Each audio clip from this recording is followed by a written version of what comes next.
अरावली भारत की सबसे पुरानी पर्वत श्रृंखला, हजारों साल पुरानी चट्टानें और उतनी ही पुरानी खामोशी।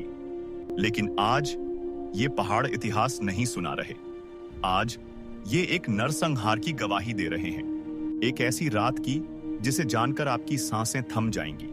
एक ऐसी रात जब गोलियों की आवाज इन पहाड़ों से टकराकर गूंज रही थी और सुबह होते होते जमीन पर सिर्फ लाशें बची थीं। अगर आपको लगता है कि नरसंहार सिर्फ किताबों में होते हैं, तो ये कहानी अंत तक सुनिए। दिन में अरावली शांत दिखती है, हरियाली, खुला आसमान और हवा की हल्की सरसराहट। लेकिन रात में ये पहाड़ डरावने हो जाते हैं। घना अंधेरा, टूटे पत्थर और चारों तरफ सन्नाटा।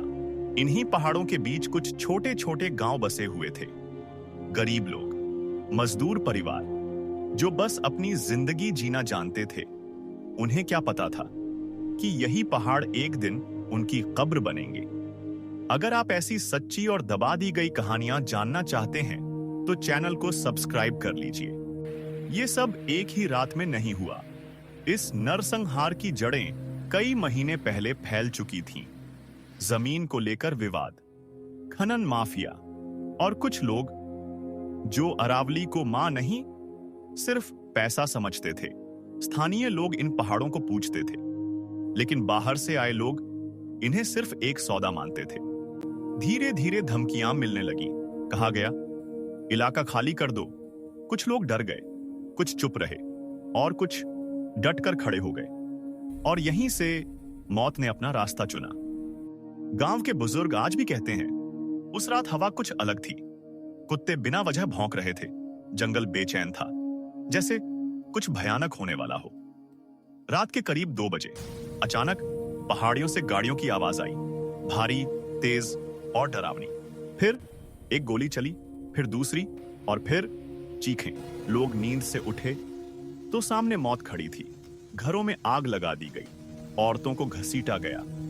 बच्चे अपने मां बाप को आखिरी बार देख रहे थे। अरावली की खामोशी अब चीखों में बदल चुकी थी। अगर ये कहानी आपको अंदर तक हिला रही है तो समझ लीजिए ये सिर्फ कहानी नहीं है। इसे जिंदा रखने के लिए चैनल को सब्सक्राइब कीजिए। कुछ लोग भागने में सफल हुए, नंगे पैर, खून से लथपथ, घने जंगल के अंदर। लेकिन अरावली आसान नहीं थी। अंधेरा, पत्थरीली जमीन और पीछे से आती गोलियों की आवाज। कई लोग खाई में गिर गए, कई पत्थरों से टकरा गए और कई वहीं मर गए। सुबह तक अरावली के पहाड़ सैकड़ों लाशें छुपा चुके थे। सूरज निकला, लेकिन रोशनी किसी काम की नहीं थी। हर तरफ जले हुए घर, लहू से सनी जमीन। कुछ लाशें इतनी बुरी हालत में थीं कि पहचानना नामुमकिन था। जो गांव कल तक जिंदा था, आज श्मशान बन चुका था। लेकिन असली डर यहां खत्म नहीं हुआ। असली डर इसके बाद शुरू हुआ। खबर बाहर पहुंची, लेकिन जितनी लाशें थीं उतनी खबरें नहीं बनी। कुछ फाइलें गायब हो गईं, कुछ गवाह चुप हो गए और कुछ हमेशा के लिए गायब। अरावली फिर से शांत हो गई, जैसे कुछ हुआ ही ना हो। जब सच्चाई दबा दी जाती है तो उसे सुनने वालों की जरूरत होती है।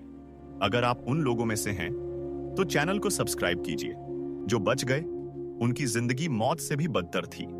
डर, सदमा और इंसाफ की तलाश। कई लोग कोर्ट गए, कई ने शिकायत की, लेकिन साल बीतते गए, न्याय नहीं आया। आज भी अरावली खड़ी है, पहाड़ वही है, लेकिन नीचे की जमीन बदल चुकी है।